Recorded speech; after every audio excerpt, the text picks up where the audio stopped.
Chapter 3. Nebuchadnezzar the king made an image of gold whose height was 60 cubits, and the breadth thereof 6 cubits. He set it up in the plain of Dura, in the province of Babylon. Then Nebuchadnezzar the king sent to gather together the princes, the governors, and the captains, the judges, the treasurers, the counselors, the sheriffs, and all the rulers of the provinces, to come to the dedication of the image which Nebuchadnezzar the king had set up.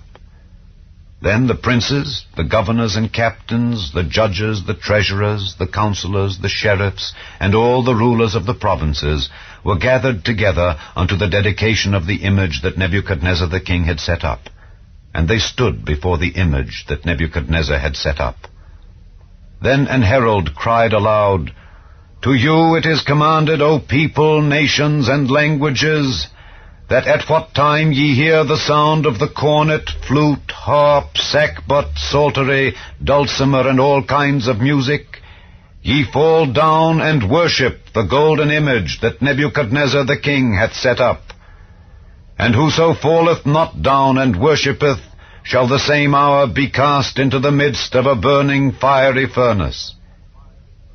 Therefore at that time, when all the people heard the sound of the cornet, flute, harp, sackbut, psaltery, and all kinds of music, all the people, the nations, and the languages fell down and worshipped the golden image that Nebuchadnezzar the king had set up.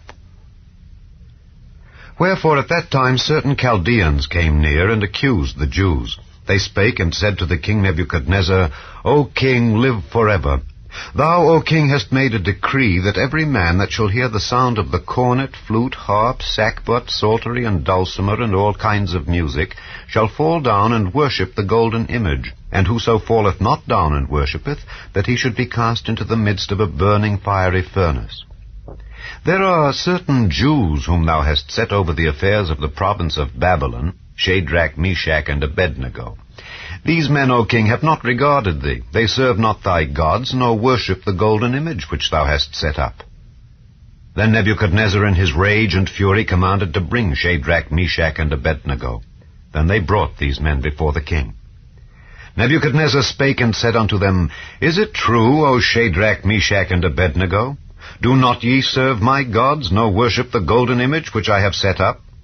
Now, if ye be ready, that at what time ye hear the sound of the cornet, flute, harp, sackbut, psaltery, and dulcimer, and all kinds of music, ye fall down and worship the image which I have made, well. But if ye worship not, ye shall be cast the same hour into the midst of a burning fiery furnace. And who is that God that shall deliver you out of my hands?"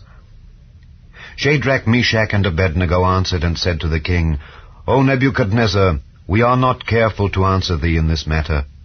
If it be so, our God whom we serve is able to deliver us from the burning fiery furnace, and he will deliver us out of thine hand, O king.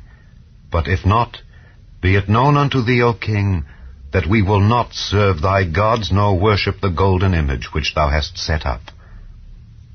Then was Nebuchadnezzar full of fury, and the form of his visage was changed against Shadrach, Meshach, and Abednego.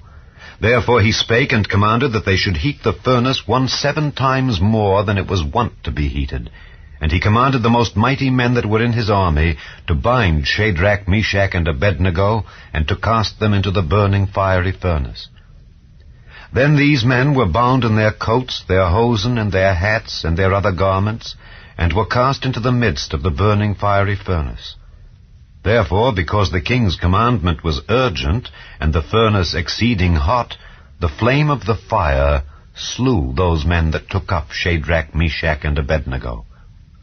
And these 3 men, Shadrach, Meshach, and Abednego, fell down bound into the midst of the burning fiery furnace. Then Nebuchadnezzar the king was astonied, and rose up in haste, and spake and said unto his counselors, "Did not we cast 3 men bound into the midst of the fire?" They answered and said unto the king, "True, O king." He answered and said, "Lo, I see 4 men loose, walking in the midst of the fire, and they have no hurt. And the form of the 4th is like the Son of God." Then Nebuchadnezzar came near to the mouth of the burning fiery furnace, and spake and said, Shadrach, Meshach, and Abednego, ye servants of the Most High God, come forth and come hither. Then Shadrach, Meshach, and Abednego came forth of the midst of the fire. And the princes, governors, and captains, and the king's counselors, being gathered together, saw these men, upon whose bodies the fire had no power, nor was an hair of their head singed, neither were their coats changed, nor the smell of fire had passed on them. Then Nebuchadnezzar spake and said, Blessed be the God of Shadrach, Meshach, and Abednego, who hath sent his angel and delivered his servants that trusted in him, and have changed the king's word, and yielded their bodies, that they might not serve nor worship any god except their own God. Therefore I make a decree, that every people, nation, and language which speak anything amiss against the God of Shadrach, Meshach, and Abednego shall be cut in pieces, and their houses shall be made a dunghill, because there is no other God that can deliver after this sort. Then the king promoted Shadrach, Meshach, and Abednego in the province of Babylon.